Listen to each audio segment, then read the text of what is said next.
Malapit na ako sa bahay namin, o, di ba? Hindi ka sumakay, naglakad lang.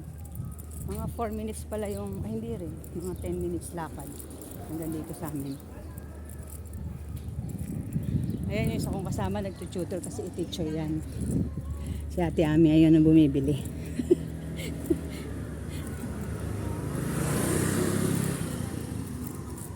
Good morning, people. Mag-isa ka lang ha. O, di ba? Natapos din sa wakas. O, di ba? Hi. Yan si Ate Lynn, si Ate Ami. Bye-bye, ingat.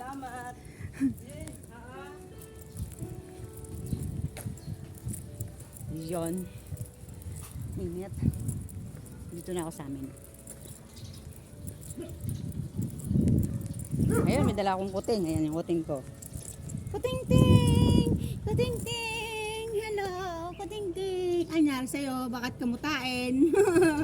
Oy! Ano nangyari sa'yo? Ba't nandyan ka?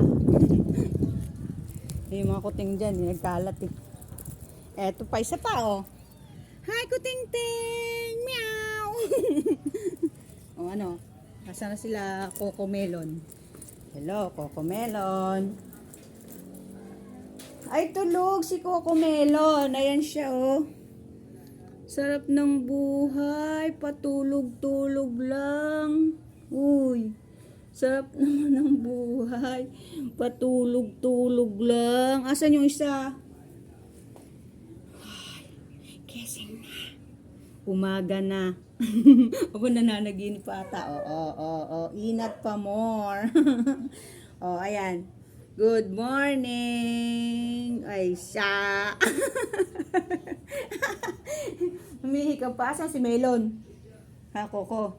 Coco? Saan si Melon? Saan nagpunta? O, yan yung alaga namin pusa. Wala yung isa eh.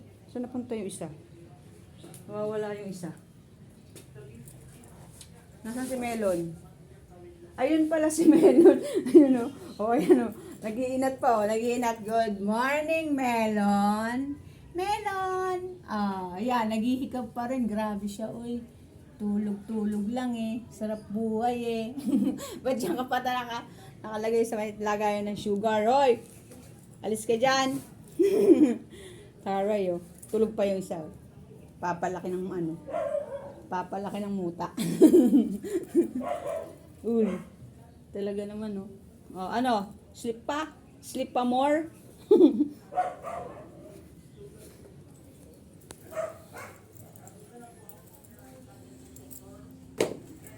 Andito yung isang pusa namin cute. Sa loob. Siya na ba yun? Dito siya eh. Ayun o, tulog din o. Sarap ng buhay, patulog-tulog lang. Ay, Taro. Taro. Yan lahat ang hinihikab. Bye-bye.